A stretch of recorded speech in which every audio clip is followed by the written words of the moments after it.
In today's video, we have some more NHL preseason and training camp news to discuss. The Florida Panthers have a new captain, we have a signing to discuss, as well as some injuries. All that coming up next.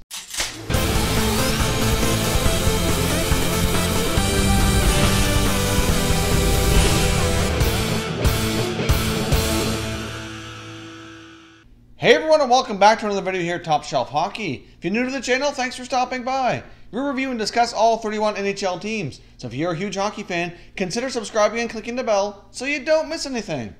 So as I mentioned off the top, we have some more news and notes from around the NHL as training camps continue and the NHL preseason gets underway. First of all, let's get started here with the Winnipeg Jets. They finally come to terms with restricted free agent defenseman Josh Morrissey. Morrissey has agreed to a 2-year deal worth an annual value of $3.15 million. Obviously, over the past couple of seasons, Morrissey has become a very important part of the blue line for the Winnipeg Jets. You could certainly argue behind Jacob Trouba and Dustin Byfuglien. He's likely their number 3 top defenseman. Logs a lot of minutes and plays a very important role. So this is a very big move to get him signed here before we get too far into training camp so he doesn't miss any more time. It will be very interesting to see how the Jets move forward with Morrissey as well as Jacob Trouba moving into the future here. See if they can both get them signed eventually to long-term deals, as they both could very well play big roles for this team for many years to come. Speaking of RFA defensemen that need new contracts, the Edmonton Oilers have just announced, while I'm recording this video actually, that they've come to terms with Darnell on a new deal, 2 years as well, $3.2 million for a total of $6.8 during the duration of the contract. So obviously, this is good news for the Edmonton Oilers to get Nurse in a training camp to get him ready for the start of the season. As I mentioned, I felt Nurse kind of had a little bit of leverage here, knowing that the Oilers really need him, especially with Sekera being out longer term. He was certainly using that leverage to the best of his abilities here to try to get the best contract he could. I can't help but wonder, though, if the Josh Morrissey contract announcement, which came a little bit before this, might have had an impact on accelerating negotiations with the two clubs. Obviously, with Morrissey signing at $3.15 million. If you take a look at these two players, they are very comparable as far as the role they play for their team, the amount of minutes, their offensive production. Their stats are incredibly similar, and I do think it's very fair to use these two as comparables when looking at other contracts around the NHL. So the Morrissey contract might have had a help here in getting this done. I don't know. That's just my thoughts. I can't help but wonder if it might have had a hand here in kind of softening the asking price from Nurse's camp. Either way, this is good news. The Oilers get Nurse under contract so he can get ready for the upcoming 18-19 season. Obviously, for the Jets and the Oilers both, this kind of gets both those contracts out of the way so they can put all their focus and attention on getting ready for the beginning of the NHL season. Carolina Hurricanes forward Victor Rask could be out of action here for a long period of time. Victor Rask suffered a little bit of a freak accident at home, slicing tendons and fingers during a cooking accident, basically with a knife. So it's hard to say exactly how long he's going to be out, but it does look at the injury appears to be fairly significant right now.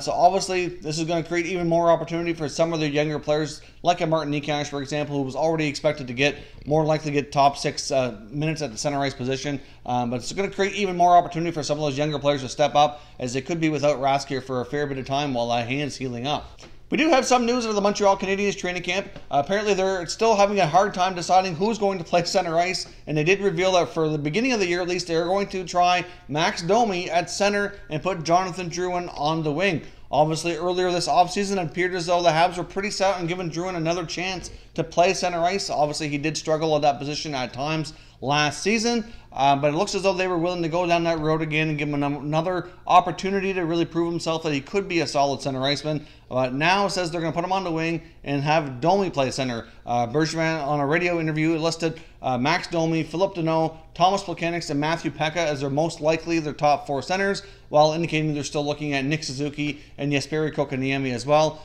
More than likely, I think Suzuki and Kotkaniemi probably don't play this year, but I guess will remain to be seen here how those players continue to have their training camp and what the Habs decide on their long-term futures.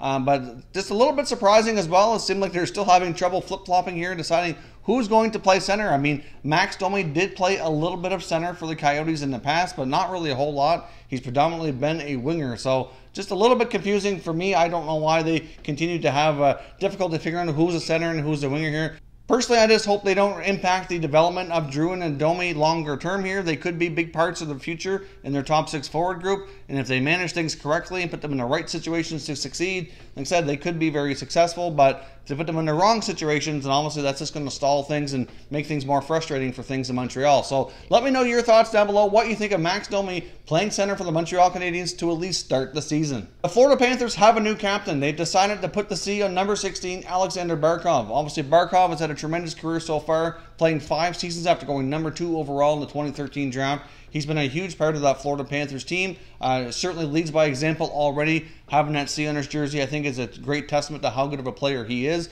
He's been in the conversation for getting into like the Selke Trophy type consideration here. I think Barkov has become one of the better two-way forwards in the league. Certainly underrated for sure. Certainly deserves to get a lot more recognition. And I think if he played in a different market, he probably would be getting that. But I mean, he had a tremendous year last year for sure. Barkov has continued to improve every year. I don't think he's quite hit his peak yet. He's been a tremendous player for them. He's 23 years old, so he very well could be their captain here for a long time. Personally, I think this is an excellent choice here by the Florida Panthers. Obviously, they took the C off of McKenzie, who's likely going to be with the team for a little while longer, but, obviously entering the latter part of his career, I think this is a good move now to slap the C on Barkov's jersey, as in a lot of ways, he really was a leader already. He wore an A on his jersey last year, and now he's got the C. So let me know what you think of the Florida Panthers naming Barkov team captain. I think this is a great move, and I'm sure most of you will likely agree with that. So that's all of our news and notes for today out of NHL training camps. If you're new to the channel here, I hope you consider subscribing. We cover all 31 NHL teams, and there's plenty of content here for all hockey fans to enjoy. So if you're new, hit that subscribe button. If you like this video, don't forget to hit the like button as well. I'd appreciate it if you did. As always, thank you very much for watching, everybody. We will catch you next time.